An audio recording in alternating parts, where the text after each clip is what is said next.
CompTIA Tech Plus Complete Training Course.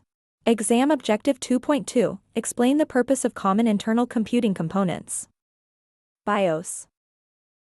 The topic of this video is BIOS, but before we can understand BIOS, we need the definition of firmware. Firmware refers to a type of software that's built directly into an electronic device. It provides the most basic control over that device's hardware. Unlike general-purpose software applications that can be installed and uninstalled, firmware is designed to be more permanent and is essential for the basic functioning of the device.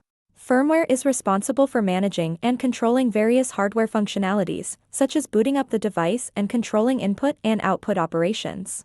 Overall, firmware plays a crucial role in the operation and functionality of electronic devices, ranging from simple devices like computer peripherals to complex motherboards. In the case of motherboards, the firmware is typically called the BIOS. BIOS is short for Basic Input-Output System and is firmware that is stored on a computer's motherboard. It provides the fundamental instructions and settings necessary for the computer to start up, initialize hardware components, and establish communication between the hardware and the operating system. Without it, your computer's operating system would never get off the ground or launch. Now, while BIOS was the standard for many years, technology doesn't stand still. So let's bring things up to date and introduce you to its modern replacement. On modern motherboards, UEFI, which is short for Unified Extensible Firmware Interface, has become the standard. It is defined exactly like we defined BIOS, it is just newer and has more features.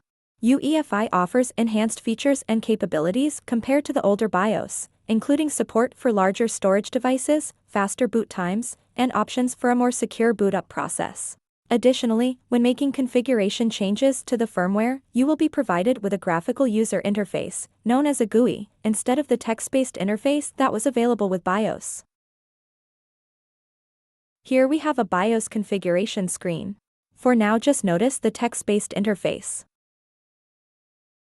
And here is the UEFI interface. Now your interface may look a bit different, and that is okay.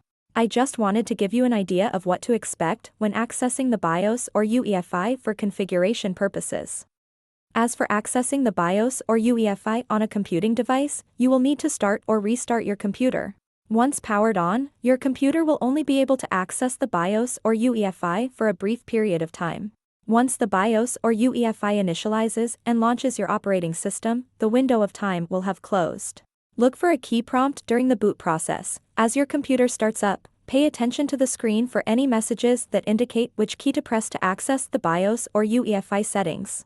Common keys include F1, F2, F10, delete, or escape keys. Press the indicated key before the operating system starts loading and you will be directed to the BIOS or UEFI configuration interface.